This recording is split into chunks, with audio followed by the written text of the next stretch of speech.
Welcome. You're listening to The Aligned Self, Conversations in Creating a Conscious and Abundant Life. This is Daniel Denovi. I'll be your guide and host. Let's see just where we can take this.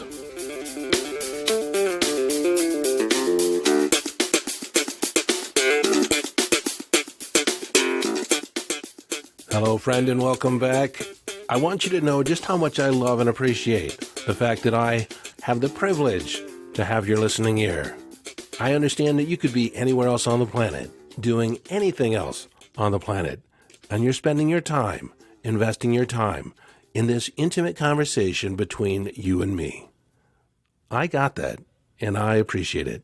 I also love and appreciate when you leave feedback, when you send me messages or comment in the Facebook group, the Aligned Self Podcast Listeners Facebook group.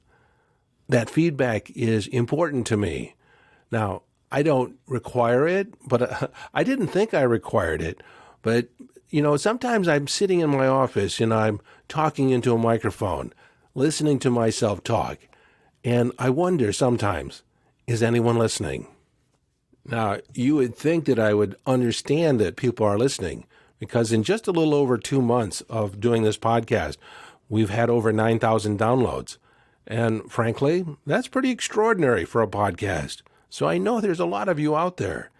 But still, I appreciate the personalized feedback. You letting me know how an idea or how a concept impacted your life, how it made a difference for you. Or perhaps how synchronistic the topics are for whatever point you are in your life. I dig that. I dig it. I don't typically say that, but that came from somewhere. But I dig it. I really appreciate it, and I love it. And if you want to pay me back for any value that you get out of this, drop me a note, drop me a line, and or leave a review. That helps other people to find the podcast. I'm just very much in gratitude as we begin this episode. And this episode is about pain and discomfort. Seems like a stark contrast to gratitude. And, frankly, this was not on my radar to talk about. It wasn't on my list. I didn't plan on it. And it seems as if I can't think of any other topic I would rather talk about today than this. And when that happens, I understand that this is a gift from the universe, that, pain and discomfort is a very human experience, and everyone deals with it when they're immersed in the human adventure. You cannot not escape it at some point. But despite the universal appeal of pain and discomfort, if this particular episode resonates with you, it may be especially for you. So as we dive a little deeper into the concepts of pain and discomfort, I want to delineate and make distinct the difference between pain and discomfort, and even being uncomfortable. Now, if you've been alive for any length of time on the planet, you have probably heard the phrase, no pain, no gain. No pain, no growth, in other words. Now, especially if you're an athlete, you've heard this, and it's the idea, it's not really pain. Because in my experience in athletics, when you're feeling pain, it's really telling you to stop, or you're going to cause some damage. So I think that phrase, no pain, no gain, really speaks to discomfort, being uncomfortable, like moving outside your comfort zone. And just like in athletics, that also includes personal growth, personal expansion, adapting new behaviors, new ideas. Anytime we're leaving the boundaries of our comfort zone, the realm of the familiar, and pushing into the unknown, we experience discomfort. We experience fear. Now, what the average person does is when they experience pain or that discomfort, they stop, they give up. Like, I don't want to do this. This is more than I bargained for. And I have to admit, when I was a lot younger, that was me. I'm intrinsically lazy. I don't like to be uncomfortable. And I really don't know many people that do. So it wasn't until I read a book, This Running Life, and there was a chapter on pain by George Sheehan. Now, this book is probably 40 years old. It was in the early 80s when I read it. But he talked about being with pain, like working through it, developing a relationship with pain. And I'm sure he meant discomfort. But one really doesn't know for sure until you physically and mentally just sit with the pain, sit with the discomfort, rather than try to escape it. And it is through being with it that you can actually rise above it. You come to realize yourself as something more, something bigger. I didn't really understand this fully until, and frankly, I didn't realize I was going to talk about this, but this is, it's a little intimate, it's a little private. In my 30s, I would have periods or episodes of testicular torsion. One of my testicles, the vas deferens, the tube that carries the sperm, started to twist and would become tangled up like a telephone cord, which, as you can imagine, would result in a fair amount of pain. Now, I would kind of work my way through it on my own by getting myself into a hot tub of water and just allowing things to loosen up. Visualize. Go through a whole visualization of, everything untangling like a long telephone cord. Some of you younger folks that have never had a telephone at the end of a cord, if you use it a lot, it gets tangled up. And so you just kind of let it hang down and it just spins and unravels. And that worked the majority of the time. Even though it was extremely uncomfortable, it was me being with that pain, just working through it. And then once it was released, oh, that was so gratifying. And I can't believe I'm talking about this on a podcast going out to thousands of people. But the big event happened in my early 40s. And it was when I was a manager at FedEx and I was check riding a courier in an extended area in northern Michigan. Towns were few and far between, houses were few and far between. But getting in and out of this truck, it happened again. I got all twisted up and it became quite uncomfortable to the point where I told the driver, I said, I think you need to take me to a hospital. On the drive into town, I told him what was going on, explained it, and he was quite compassionate. He could feel for me, as most guys probably could. But as we got closer to town, I decided that perhaps I could work this out on my own, and I said, just take me to the hotel. I can still remember checking into the Holiday Inn in Tawas, thinking that if I could just get myself in a tub of hot water, everything just might work itself out on its own. Well, by the time I got into the tub, I wasn't in there for more than 15 minutes, and I realized this was the worst pain I ever experienced. And I got dressed and made my way to the front desk, and I asked if there was anyone that could take me to the hospital. And, of course, they get all concerned and says, our manager will take you there. I says, it's not an emergency, but I'm in pain and I need to go. So he takes me to St. Joe, and now understand that this hospital is in a town where the population is probably between Tawas and North Tawas, maybe 5,000 people. And this hospital serviced several of the surrounding towns. It was not a big hospital. And me walking in with testicular torsion was something novel and new. So I found myself in an exam room, and the attending, she didn't really know how to handle it, how to deal with it. So they ended up, they didn't want to give me any pain medication because they thought that I may have to go in for surgery.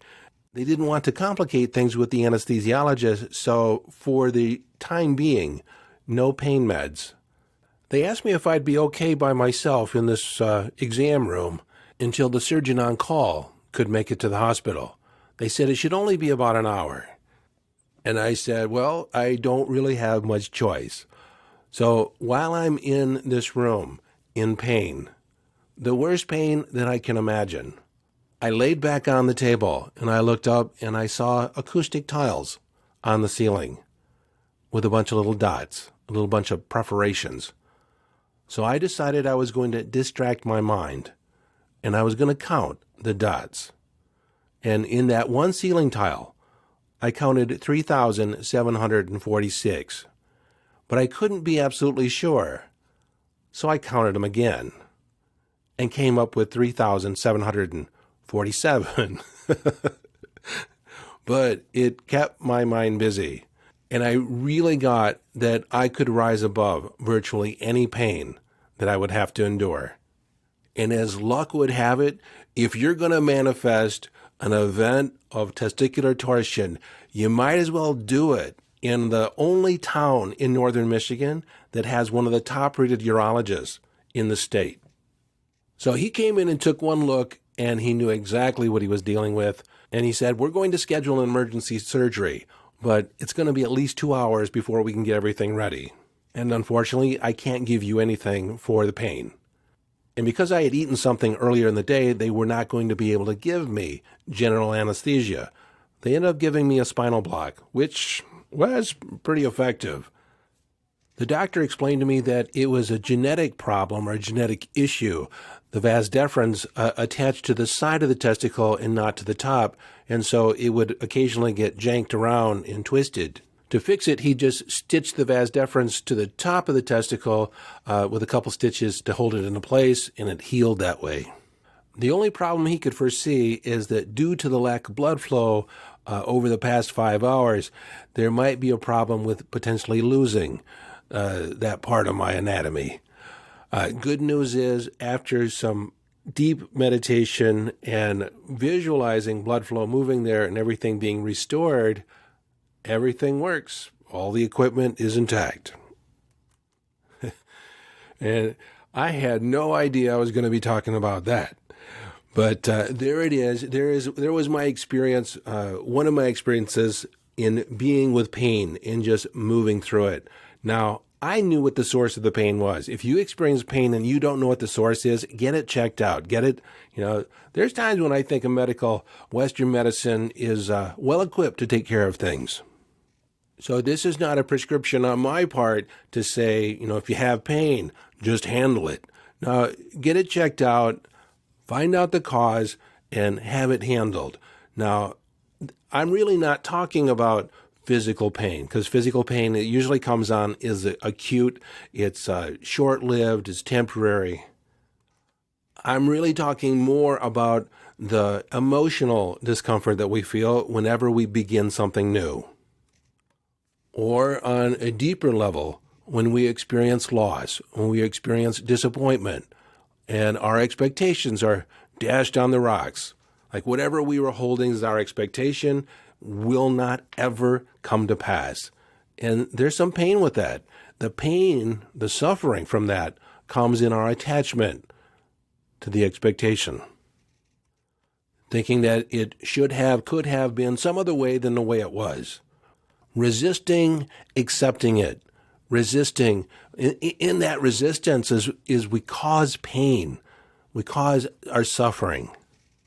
And it could be the loss of a relationship, like it shouldn't have happened, I could have done something different, or, well, you didn't. It happened the way it happened. For another explanation or a little deeper dive on completion, you can go back 2 episodes to episode 33, How to Rock the Next Chapter, and I go through the process of completing. But in that process of completing, being with the pain is acknowledgement. It's sitting with it, bearing witness to the disappointment, the pain that was there, whether it was physical abuse or some other trauma. And at this point in my life, I realized virtually every person has had some type of trauma in their life. I've had a relatively good childhood, and I've experienced trauma in varying degrees at different points in my life.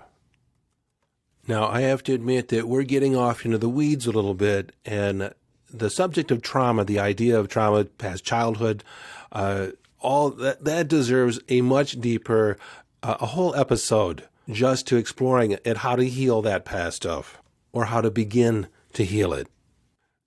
When I was beginning this podcast, the discomfort that I was really thinking about was the discomfort of really overcoming inertia. As one example. Now, I don't know how many of you have been camping, but I have camped on occasion in a rustic setting or in a campground, And when you're all snug as a bug in a sleeping bag and you have to go to the bathroom, and the only way to go is to get up, unzip your warm sleeping bag and step out into the cold, or make the long walk to the campground bathroom, you put it off as long as you can because it's uncomfortable getting out of that position. And just like life and other situations, we usually endure, we try and stay in our comfort zone for as long as we can. We tolerate certain things. Like, I had to go to the bathroom, but I tolerated that inside my warm sleeping bag because I didn't want to step out into the cold. Until you hit threshold, you get to that point where you must do something, you cannot stand it anymore, you're mad as hell, and you're not going to take it anymore. That's referred to as inspirational dissatisfaction. It is actually the sponsoring thought, the sponsoring feeling of all change, all transformation. Because until you get dissatisfied with where you are, you're not going to move. You're not going to do anything that's going to upset the apple cart. So, anytime you're going to move in a new direction, anytime you're going to embrace personal growth, there's going to be a period of discomfort. When training the body, that's referred to as the training effect, which initiates adaptation and growth. See, whenever we push the boundaries of our comfort zone, our body and mind seeks homeostasis, that balance point. And so we begin to adapt to the changing situation, to the changing workload. But in the beginning, understand there's going to be part of you that's going to rebel. Like, no, I don't want to exercise. I don't want to grow. I want things just to be the same. I want it to be easy. I think we all go through that to some degree. Now, I don't know if you're completely aware of it, but some people have the idea that personal growth, the spiritual path, is like rainbows and butterflies. And it's like just rising to a higher level of vibration. Well, there's parts of you that you've been dragging along that don't fit in that higher vibe state. They don't live there. You've adopted it. You learned to be different ways that will not serve you in a higher realm. When you're transitioning into a whole new way of being, you will have the feeling as if you're about to step on a tightrope, stretch across a wide chasm without the safety of a net. And because that feeling scares people, they hold back and they'll self-medicate with alcohol, sex, drugs, food, gambling, shopping, what other stuff, gaming, anything in order to avert our attention away from the potential pain, because we haven't yet developed a relationship with being uncomfortable. We haven't yet experienced the fact that if we advance, the universe has our back. I love the way Henry David Thoreau put it. He said, "If one advances confidently in the direction of their dreams and endeavors to live the life which they have imagined, they will meet with success unexpected in common hours. They will put some things behind, will pass an invisible boundary. New, universal, and more liberal laws will begin to establish themselves around and within them, or the old laws will be expanded and interpreted in his favor in a more liberal sense, and they will live with the license of a higher order of beings." So learn to feel comfortable, feeling a little uncomfortable.